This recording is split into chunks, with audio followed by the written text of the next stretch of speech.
Jiragan Borubario. Jikajereka Borubarima. Musumunjo, Yampari Weboru, Gama Saka Monjiji. Ayo, Makara Babolia, Kusemunjo. Magawo, Amonjetala.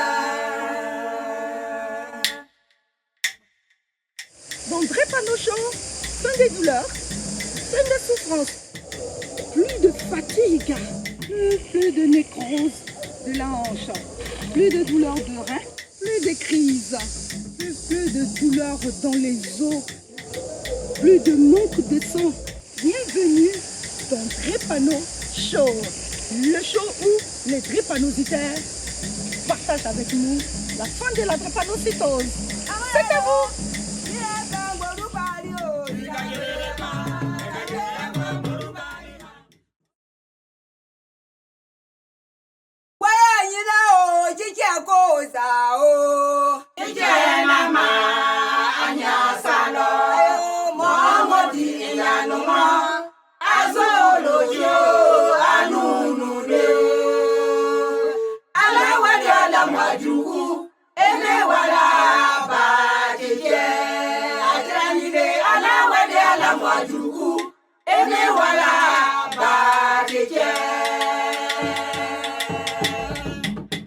Bonjour à tous, je suis le docteur Cathy, naturopathe, mais également l'ambassadrice de la maison de la drépanocytose.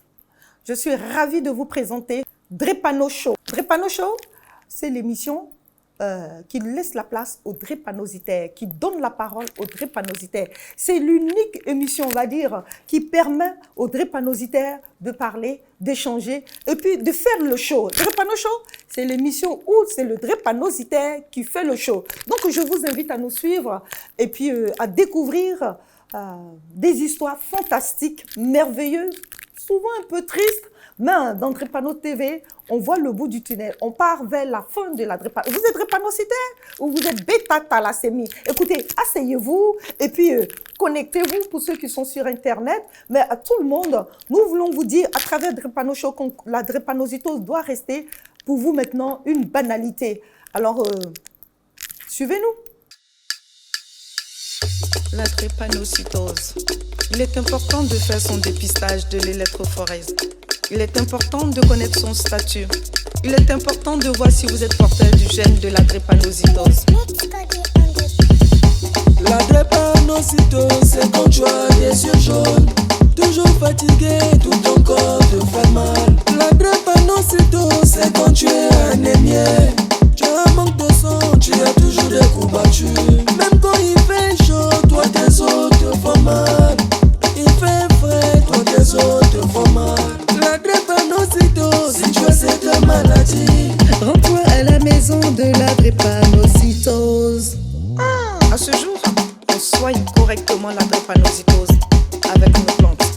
Alors, si vous n'avez pas fait encore votre test d'électrophorèse, courez rapidement à la maison de la drépanocytose vous faire dépister.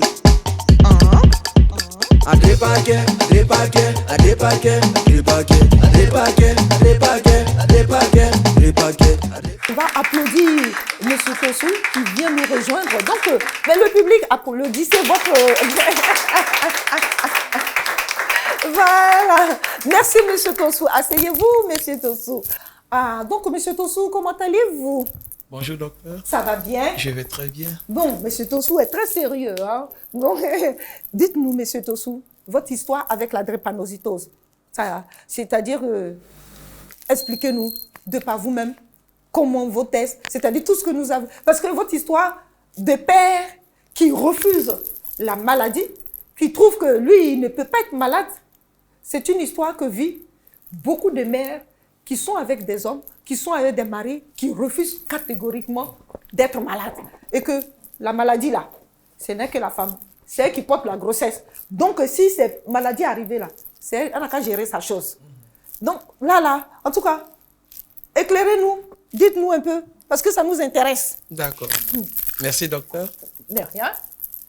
Là, on parle de moi maintenant. On va commencer par M. Tossou. D'accord. Et comme ça, on pourra comprendre. Après, les enfants, monsieur, voilà, Là, on parle de moi maintenant. C'est ça. J'étais là au nom de mes enfants. Oui, il mais était là, c'est ça. je parle de moi maintenant. C'est ça. Bon, là, j'ai connu la drépanocytose à la naissance de mon dernier fils. D'accord. Du nom de Peter. Et donc, il faisait des crises. Je ne savais pas de quoi il s'agissait. Et donc, arrivé à l'hôpital, le docteur a demandé de faire des tests. Et quand on a fait son électrophorèse, on dit qu'il est malade, qu'il est atteint de la drépanocytose de forme SS. Et donc, aussitôt, ils ont demandé aux parents aussi de faire les tests. Voilà. Donc, c'est comme ça, sa maman a fait son test. Elle était AS. Et moi aussi, ils m'ont interpellé de venir faire mon test. Bon, j'ai dit, ça ne me concerne pas. On dit, non, mais il faut venir essayer. J'ai dit, non, non, non, moi, ça ne me concerne pas. Je ne suis pas malade, moi. Donc, pour vous, la On dit, maladie... mais il faut que tu viennes faire pour sauver l'enfant. Il faut qu'on sache d'où ça vient. Et sinon, ce n'est pas ton enfant. J'ai dit, ah bon? D'accord, donc je viens alors. Donc, je suis venu. J'étais là, je le regardais. Il a fait la prise de sang. Bon, il m'a dit, bon, vous venez dans une semaine. J'ai dit, ok, il n'y a pas de problème. Je suis parti.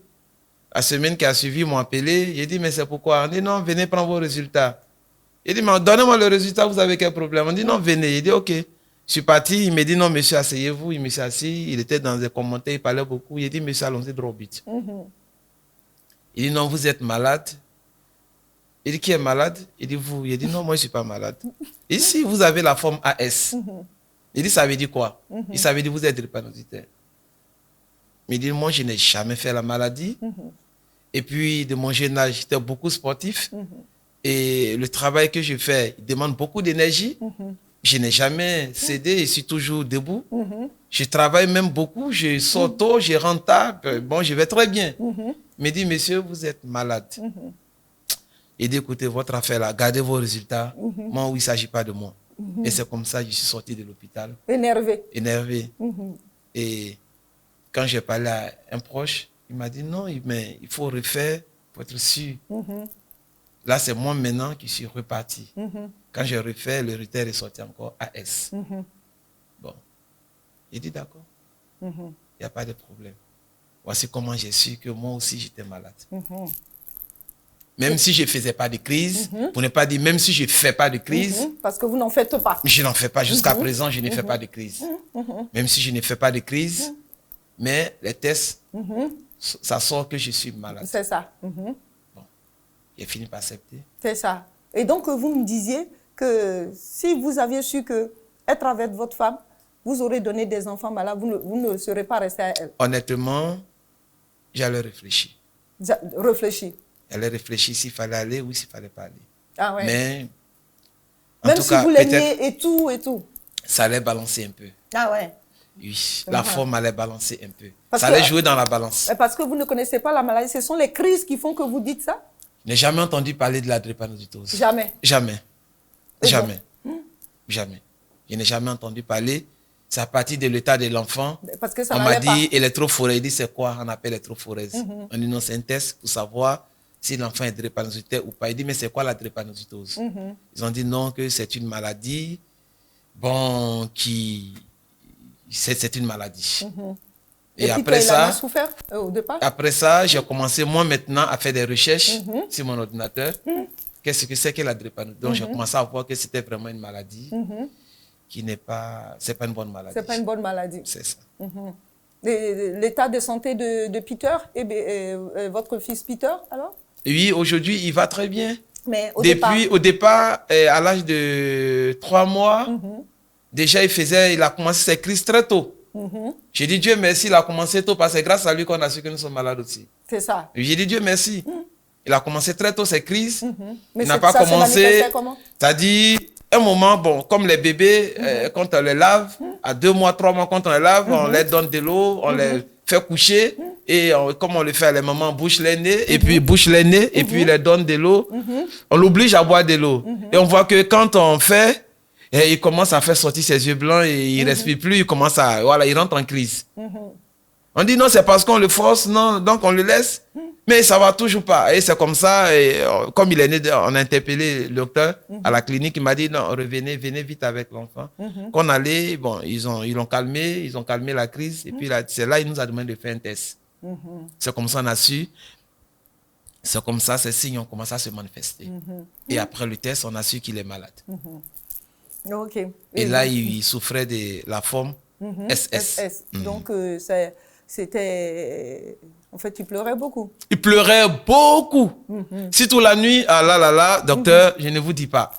Il pleure beaucoup la nuit. J'ai dit, mais il fait trop bébé gâté. C'est qu'elle a fait ça même. C'est quel enfant on n'a jamais vu. On ne peut pas dormir. Après, tu travailles, tu rentres à la maison, tu es sur l'ordinateur jusqu'à 2 h du matin ou souvent 1 h, bon, il faut dire souvent minuit. Mais quand tu vas te reposer, tu ne peux pas. Il pleure ici, il pleure là. Il dit, écoutez madame, vous allez partir au salon à votre enfant. Vous l'avez trop gâté. que c'était un bébé. Il pleure, on ne peut pas dormir. Il dit, bon, vous allez sortir avec l'enfant ou moi, je vais changer de chambre. Elle dit, mais il pleure, est-ce que c'est moi qui le fais? Il dit, mais tu l'as trop gâté. Il faut le déposer là-bas, il va dormir. Moi, je vais bien aller au salon. Moi, j'ai fermé la chambre, je vais dormir. Et chaque fois, c'était comme ça. Et souvent, mais je m'énervais, mais il voulait le taper. Étant bébé. Il dit, mais attends, tu m'empêches de dormir, tu as quel problème? Souvent, mais je m'énerve, ou c'est moi-même qui je prends mon drap, je vais me coucher dans le canapé. Ah ouais. Donc, vous réalisez mais il souffrait. Il souffrait. Il souffrait. Sans que non, je ne savais pas, il souffrait. Je ne savais pas vraiment. Je m'excuse pour mon comportement en ce moment-là, mais il souffrait. Il souffrait sérieusement. Il souffrait sérieusement. Et quand il pleure, quand il touche ses articulations, quelqu'un voit sa main le caresser. Pour moi, il le caresse. Donc, il demandait les caresses encore pour se taire. Donc, quand il commence à masser ses articulations, il se tait. Quand il arrête, il commence à pleurer encore. Donc, vous avez pensé que c'était elle le gâte trop. Comment un enfant, il va forcément demander qu'on le caresse avant qu'il dorme. Donc, après, elle commence à caresser ses articulations, il arrête de pleurer. Quand elle arrête aussi, il reprend encore. Et jusqu'au matin. Oh, c'était grave. C'était grave, hein? Il pleurait, il ne dormait pas et nous, on nous empêchait de dormir. Le lendemain, il fallait aller au travail, les yeux tout rouges, tu es fatigué, mais tu n'as pas dormi la nuit. C'est ça. Alors quand il fait une soir, tu dis, ah, vraiment, est-ce qu'il faut rentrer? C'était tout le temps comme ça. Tout le temps comme ça. Il n'y avait pas de quoi se calmer. Non. Et au moment où il pleurait, pour moi, il fait bébé, c'est où il a commencé à avoir des yeux jaunes et il a commencé à faire des crises bizarres qui a commencé à effrayer tout le monde. Ah ouais, c'est comme ça, on a interpellé en même temps le docteur. Il dit, venez vite. Ils nous sont partis, quand ils l'ont examiné, c'est là qu'il a demandé un test. Et là, c'est sorti qu'il est malade. Ah. Là, vous vous êtes en voulu, hein? Parce que jusqu'à le chicoter même, bébé même. Non, je voulais le chicoter. Je voulais le chicoter parce que pour moi, il en faisait un peu trop. Il en faisait un peu trop. Oui. Et sa maman aussi m'énervait parce que pour moi, elle en faisait aussi un peu trop. Ah ouais. Elle le gâtait trop, elle le caressait trop. Donc voilà pourquoi il demande les caresses avant de dormir. Il faut faire beaucoup de sensibilisation dans nos différentes communautés. S'il est possible d'interdire même que 2 personnes qui ont la probabilité de donner un enfant SS, s'il faut qu'on leur interdise de se marier, je pense qu'il faut penser à ce genre de choses. Doucement, quand il gagne un peu de sommeil, je m'échappe. Et jusqu'à ce qu'un jour, j'étais à l'hôpital, quand ma grande soeur m'a appelé. Tu es où? J'ai dit, c'est à l'hôpital. Mais à quoi? Puis tu es toujours à l'hôpital. Il dit, ah non, c'est Peter qui ne se sent pas bien. Elle dit, il a quoi? Il dit, ah, on a fait son test la dernière fois. On dit qu'il souffre de la drépanocytose de la forme SS. Elle dit, ah, mais c'est pas grave. Il dit, si, c'est grave. Il fait des crises. Elle, j'ai dit, c'est pas grave parce que elle aussi, elle a des enfants drépanocytaires. Oui, qui souffrent aussi, qui sont de la forme SS aussi. Elle m'a dit, bon, je vais t'envoyer des gélules. Et quand tu vas commencer ces gélules-là, on va voir comment ça va se comporter. Donc, après là, nous sommes rentrés à la maison. Elle est venue chez moi. Elle est venue avec un lot de gélules. Quand elle m'a donné, j'ai commencé à donner à l'enfant. Là, quand j'ai commencé à donner à l'enfant, j'ai donné aussi avec les médicaments de l'hôpital et puis les gélules. Donc, je mélangeais les deux. Elle m'a dit non, c'est du bio, ça ne fait rien. Il n'y a pas d'overdose dedans. C'est du bio, ça ne fait rien. Et donc, je mélangeais les deux, je donnais J'ai demandé même, est-ce que ça passe, ça va passer, est-ce que, bon, là, est-ce qu'elles sont... Elle dit, non, non, non, t'inquiète pas, c'est du bio. Mais il va guérir. Et donc, quand j'ai commencé à donner, il a arrêté les crises. Bon, j'ai cru que c'était les médicaments de l'hôpital aussi qui faisaient leur effet. Et après, quand elle m'a demandé comment il va, j'ai dit, mais il ne fait plus de crises, il va bien.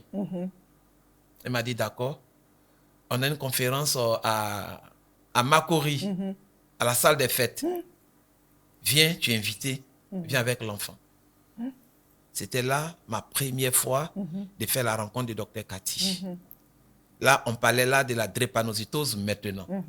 J'avais du mal à prononcer la drépanocytose, mais je suis habitué maintenant. La drépanocytose. La drépaquet. Là, j'étais avec, il fait la connaissance du docteur Cathy et je faisais maintenant la connaissance de la drépaquet. Donc, au cours de cette conférence, elle nous a exposé, elle a fait des exposés sur la drépaquet et elle nous a dit ce que c'est que la drépaquet. Et la drépaquet qui soigne la drépanocytose. Là, on ne me faisait plus don, mais j'ai fait mon achat.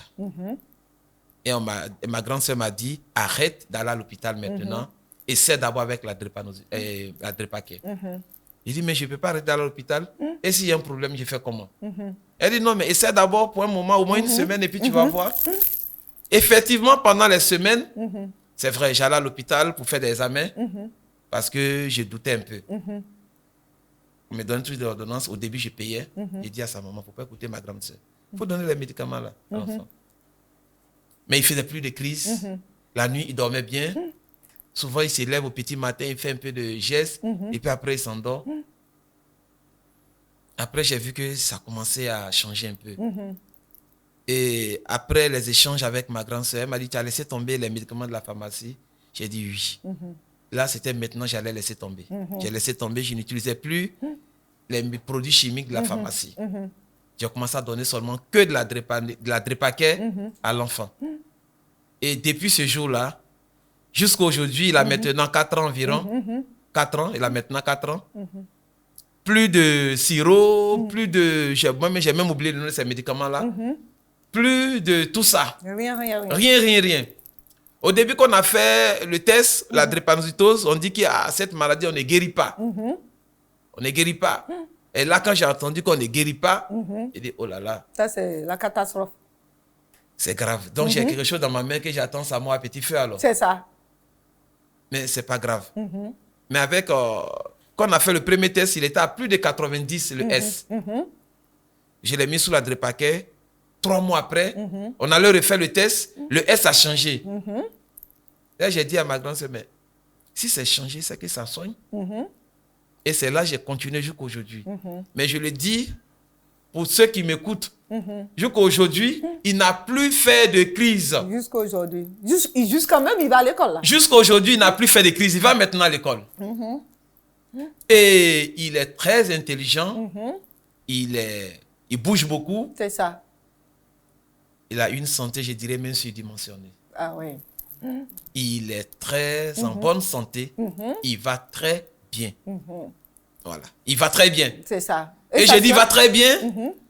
Et pas parce qu'il va très bien, je dis bien, il va très bien. Et je ne lui donne pas d'autres médicaments que la drépaquet. Ah oui. Que la drépaquet. Il fait ses prises, il fait 2 matins. Au début, il prenait un matin, un midi, un le soir. Après, il est rentré dans un protocole. Après le protocole, il s'est remis encore. Jusqu'à aujourd'hui, on suit son traitement. C'est ça. Et ça évolue très bien. C'est ça. Et lui-même, il va très bien. Il mange bien. Il dort bien. Je ne sais pas, mais il a tout ce qu'il faut pour être normal. C'est ça. Et sa sœur alors? Sa sœur, elle est de la forme AS. C'est à partir de lui que tout le monde maintenant, quand lui il est passé, sa maman est passée aussi passée. J'ai demandé que les autres passent aussi. Ah d'accord. Donc c'est grâce à Peter que tout le monde a fait son dépistage. Elle, au début, quand elle quitte à l'école, elle vient se coucher, elle dit elle est fatiguée. Il décide qu'il part dans mon canapé et te frapper, tu vas voir. Tu viens, tu te promènes, tu vas te balader, tu vas t'amuser, tu cours partout dans la cour de l'école, tu viens te coucher pour dire que tu es fatigué. Quand on va à l'école, c'est pour aller étudier pour revenir à la maison. Et là, comment tu es sale, tu te promènes partout à l'école, tu viens dire que tu es fatigué.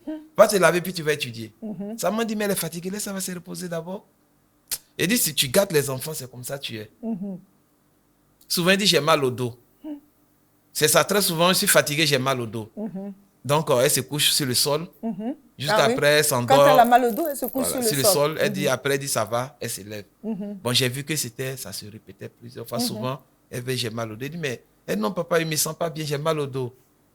Donc, comme elle disait avec un nez un peu sérieux, j'ai dit, mais tu as quoi? Viens vers moi. Elle vient, quand il la touche. Et ici, te fait mal. Elle dit, non, que c'est dedans, ça lui fait mal. Bon, après, il dit, c'est comment? Elle dit, non, ça lui fait plus mal. Il dit, bon, va te laver, tu vas étudier. Bon, là, depuis, je l'ai mis aussi sous la Drépakey. Et c'est fini.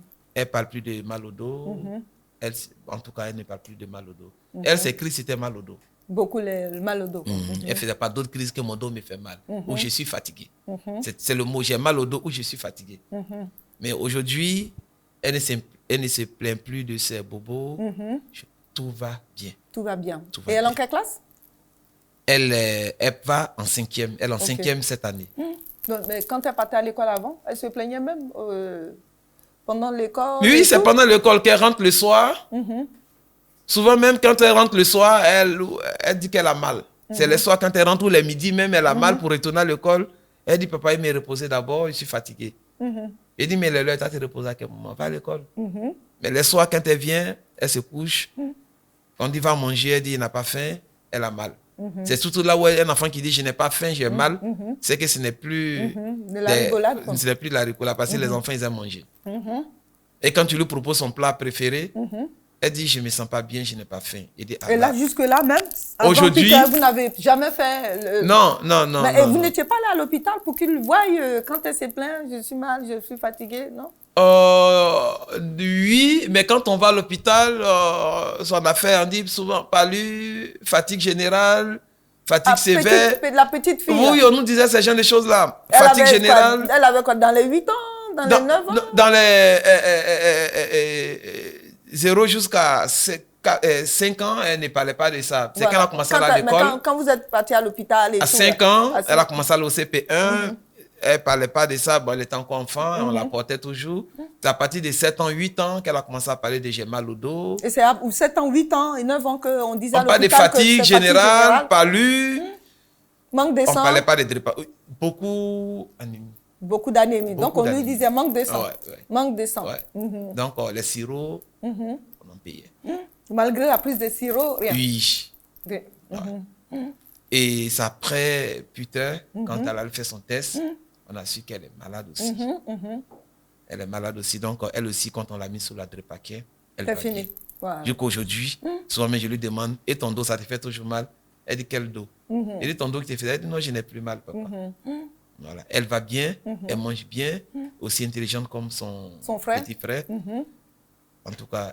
Donc vous êtes libéré d'hôpitaux, de cliniques, de tout ce qui peut... Depuis ce jour-là jusqu'à aujourd'hui, quand on va à l'hôpital, c'est pour faire des examens, des révisions, des bilans. C'est ça. Pas pour un bobo particulier. Bon, des petites crises de palu, souvent, ça arrive, mais pas jusqu'à dire que non, l'enfant est en train de faire... Non. C'est ça. Ouais. Voilà. Donc, quel message vous lancerez? Étant donné que les drépanocytoses, ce sont les drépanocytoses. Je suis à la maison de la drépanocytose, invité par Dr Cathy.